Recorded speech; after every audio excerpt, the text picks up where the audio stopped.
when somebody comes out to us as gay, is our first inclination to set them straight? That's a question we're going to be looking at today. Thank you for joining me on a journey of understanding. I'm Clark. I'm a Baptist pastor in Cobourg, Ontario, and yes, I have a son who is gay. So that raises questions about LGBTQ plus and Christianity. How do we navigate that?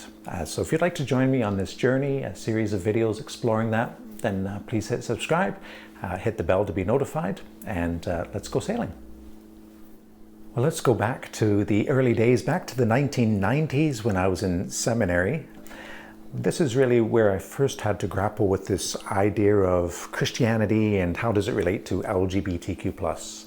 Really the first time I really had to start questioning it was when one of my mentors said to us in a group, she said, you know, if you're gay and in our Baptist convention, you just have to hide it. And that sent me questioning. I was like, wait, there are gay people in our convention, Baptist convention churches, and they're hiding it? And the thought had never crossed my mind. Now, of course, maybe you're thinking I've been living under a rock, and maybe I was. Anyway, it wasn't too long before I really had to start grappling with it. When I became a pastor, I was still in my 20s, and I got the phone call from somebody who said, Pastor, will you pray for my brother? Will you come and pray for my brother? He's in the hospital and he's dying. He's dying from AIDS and he is gay. So, okay, I'll go and pray. Now, I don't actually remember what I prayed, but I do remember that having prayed, then they further asked me, Pastor, will you officiate at the funeral? Okay, so he did in fact die the next day, and we did in fact have the funeral the next week in the church. And so that raised questions. What do you say at a funeral when you're in the Baptist tradition, which has some traditional thinking on such things of the gay lifestyle, as we'd call it? When you're in a Baptist setting and you're doing a funeral, and you know there's going to be people from the LGBTQ plus community there, and what do you say? Well, I don't remember exactly what I said, but I remember what I chose to focus on. And that was to focus on the fact that here before me was a whole community of grieving people. People who loved this gentleman who had passed away, who cared for him deeply, and now he was gone from them. So these are people in grief. So I chose to focus on their grief and on that journey of grief. I chose to focus on what God is like.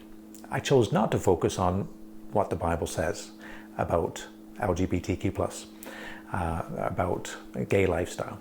I chose not to go there. Now, one gentleman on the way out from the service did say to me, Pastor, you have wisdom beyond your years. Now, unfortunately, my years have caught up to my wisdom, if not surpassed it. But at the time he said, Pastor, you have wisdom beyond your years. Now, some people might have thought that in the way I handled it, but others may have thought, Pastor, you missed an opportunity. This was an opportunity to tell people what the Bible says. You missed the opportunity to speak truth into their lives.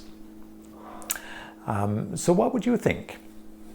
Did I say the right thing or not? Did I do the right thing or not? And actually, how you answer that question may indicate how you might respond, what your first inclination might be if a loved one comes out to you as gay. That perhaps you have, well, perhaps all of us in some way, especially in Baptist circles, have this first inclination to set our loved ones straight.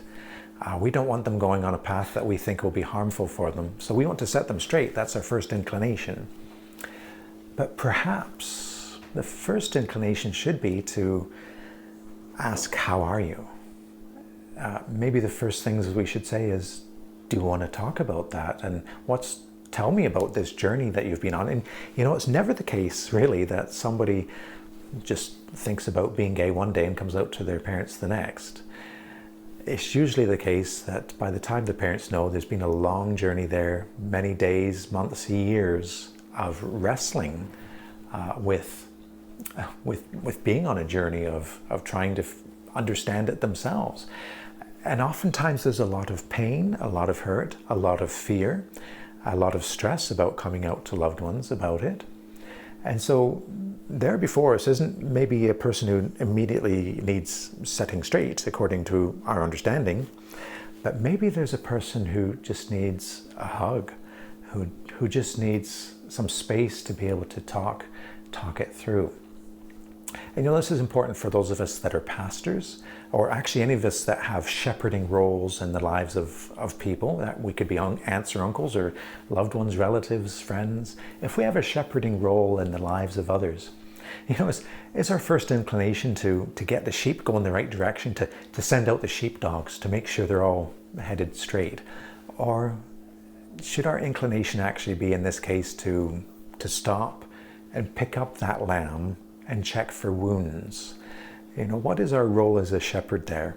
And so that's a very important question to think about, is how do we respond? And I think sometimes we don't respond when loved ones come out as gay. I think oftentimes we react rather than respond. But I think it's important to think about how we would respond, and do we see the opportunity there to show care for someone in probably a time of need.